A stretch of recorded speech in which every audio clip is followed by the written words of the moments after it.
రాకపోకలు ఇటువైపు నుంచి కూడా మొత్తం స్తంభించిపోయిన పరిస్థితి. అంటే దాదాపుగా ఇవాళ కామారెడ్డి పట్టణానికి ఆకాశ మార్గం ద్వారా తప్ప రోడ్డు మార్గం ద్వారా పోయే పరిస్థితి ఈ రోజు ఈ నిమిషానికి లేదు.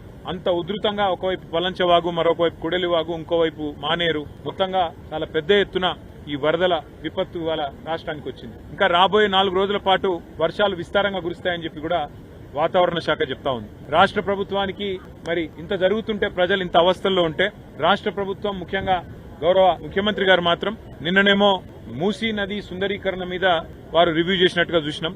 ఇవాళనేమో రాష్ట్రానికి ఒలింపిక్స్ ఎట్లా తేవాలని చెప్పి రివ్యూ చేస్తున్నట్టుగా ఇప్పుడే నేను టీవీలో చూసిన.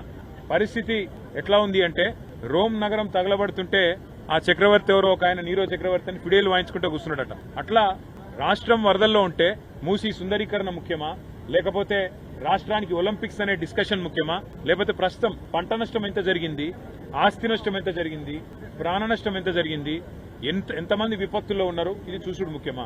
గతంలో టీఆర్ఎస్ ప్రభుత్వం ఉన్నప్పుడు, కేసీఆర్ గారు ముఖ్యమంత్రిగా ఉన్నప్పుడు సామాన్యులను కూడా మేము ఆనాడు ఇరుక్కొని పోతే మంచిర్యాల జిల్లాలో గాని, భూపాలపల్లి జిల్లాలో గాని వెంటనే హెలికాప్టర్లు పంపి మరి సామాన్యుల ప్రాణాలు కాపాడడం జరిగింది. ఇవాళ మన హెలికాప్టర్లు, మన రాష్ట్రానికి సంబంధించిన హెలికాప్టర్లు బీహార్లో తిరుగుతున్నాయి, కాంగ్రెస్ పార్టీ ఎన్నికల ప్రచారంలో తిరుగుతున్నాయి, ఇంకెక్కడెక్కడో తిరుగుతున్నాయి తప్ప సామాన్యులకు మాత్రం అందుబాటులో లేదు.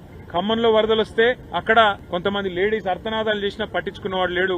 ఇదివరకు ఖమ్మంలో కూడా హెలికాప్టర్ పంపలేదు, 3 మంత్రులు ఉన్నా.